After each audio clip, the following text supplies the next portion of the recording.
ফিরবো না। তুমি জানো না ও কত অসহায়। স্কুল থেকে ফেরার পথে দেখলাম বড় রাস্তায় তাল গাছটার নিচে ওর মা মরে পড়ে আছে। গাড়ি চাপা দিয়েছি মনে হয়, রক্তে মাখামাখি। আর এই বাচ্চাটা মরামের বুকের কাছে মুখ করছিল আর কাঁদছিল। আমার খুব কষ্ট হলো মা। তুই একাই আনলি? কেউ তো নড়ছিল না, সবাই লাঠি দিচ্ছিল।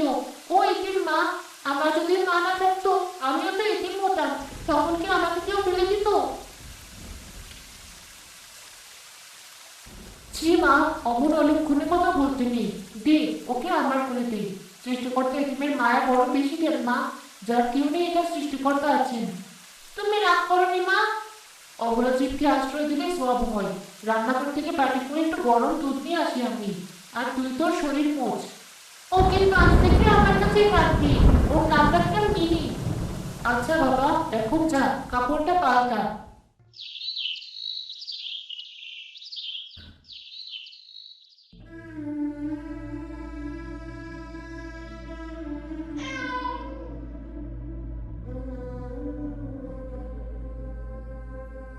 ছুটকি, মা। মা, আমি এখানে। মিনিও তোমার পায়ের কাছে বসে আছে। আমার সময় শেষ মা, শরীরটা আর টানছে না। সালমা, এসব কি বলছো? কাল সকালে তোমাকে বড় ডাক্তারের কাছে শহরে নিয়ে যাব। তুমি ভালো হয়ে যাবে। নিজেকে মিথ্যা সান্ত্বনা দিও না। আমি টের পাচ্ছি মৃত্যু আমার খুব কাছে। শুধু একটা কথা রাখো, বলো কি কথা? আমার মেয়েটা বড্ড সরল। আমার অবর্তমানে ওকে তুমি আগলে রেখো। আর ওই মিনি, ও কিন্তু সাধারণ বিড়াল না। ও ছুটকির বন্ধু। ওকে কখনো বাড়ি থেকে বের করে দিও না। ও ছুটকিকে খুব ভালোবাসি। মা, তুমি কোথাও যাবে না। মিনিও তোমাকে যেতে দেবে না। কান্না করিস না মা। সৃষ্টিকর্তার কাছে দোয়া করবি, বাবার কথা শুনবি, মিনিকে দেখে রাখবি।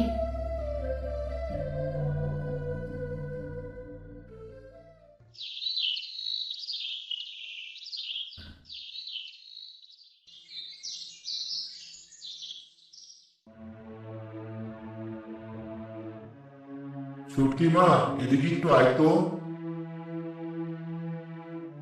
বলো বাবা।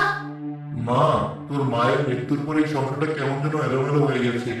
আমার একার পক্ষে তোকে দেখাশোনা করা, ব্যবসা সামলানো সব কঠিন হয়ে যাচ্ছে। আত্মীয় স্বজনরা বলছে, কে বলছে বাবা? তারা বলছে আমাকে আবার বিয়ে করতে। তোর জন্য একজন নতুন মা দরকার, যে তোকে নিজের মেয়ের মতো দেখবে, ঘরের যত্ন নেবে। তোমার যা ভালো মনে হয় বাবা। আমার তো মিনি আছে, তবে নতুন মাকে আমাকে ভালোবাসবে? অবশ্যই বাড়বে। আমি অনেক খোঁজ নিয়েছি। পাশের গ্রামের রিনা খুব ভালো মেয়ে। দেখিস, ও তোকে খুব আদর করবে।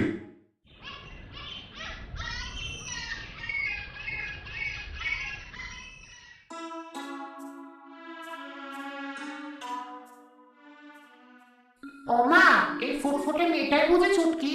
একদম পরীর মতো। এসো মা, আমার কাছে এসো। ইস, এটা কি বিড়াল সোফায় বসে আছে কেন? নামাও, নামাও ওটাকে। ওটা মিনি। ছুটকি ওকে খুব ভালোবাসে। ওর মায়ের স্মৃতি বলতে পারো। ও খুব পরিষ্কার, কোনো ঝামেলা করে না। ও আচ্ছা, কিন্তু বিড়ালের লোম পেটে গেলে তো অসুখ হয়। ওটাকে বাইরে রাখা উচিত নয় কি? না না, মিনি খুব পরিষ্কার। ও আমার কাছেই শোয়। আচ্ছা আচ্ছা, ঠিক আছে। আজ তো প্রথম দিন, থাক, পরে দেখা যাবে।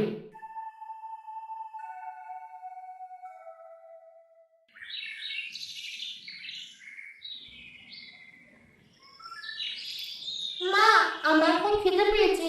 ভাত দাও, স্কুলে যাবো। নবাবজাদি, এখনো বিছানাটা তুলিসনি কেন? ঘরদোর কে ঝাড়ু দিবে? তোর বাপের চাকরানি হয়েছে আমি? মা, তুমি এমন করে কথা বলছো কেন? আমার দেরি হয়ে যাচ্ছে। দেরি হচ্ছে তো আমার কি? আগে ঘর মুছবি, উঠোন ঝাড়ু দিবি, তারপর খাবার পাবি। আর শোন, ওই বিড়ালটা কাল রাত থেকে ঘ্যান ঘ্যান করছে। ওটাকে কিছু খেতে দিবি না। কিন্তু মা, মিনি তো কাল রাত থেকে না খেয়ে আছে। ওকে একটু দুধ দাও। বিড়াল পালার শখ, নিজে খেতে পাস না আবার বিড়াল? ওটাকে আজ আমি বাড়ি থেকে বের করে দেবো। সারাদিন ম্যাও ম্যাও করে, অসহ্য। দুধের অনেক দাম। বিড়ালের পেছনে নষ্ট করার টাকা আমার নেই। দোহাই মা, মিনিকে খেতে দাও। আমি সব কাজ করে দিচ্ছি। আমার ভাতের ভাত থেকে ওকে দেবো। ঢং দেখলেই গা চলে। শোন, তোর বাপ ফিরলে যদি কোনো নালিশ করিস, তবে তোকে আর তোর ওই বিড়ালকে বস্তায় ভরে নদীতে ভাসিয়ে দেবো। মনে থাকে যেন। আমি কাউকে কিছু বলবো না মা।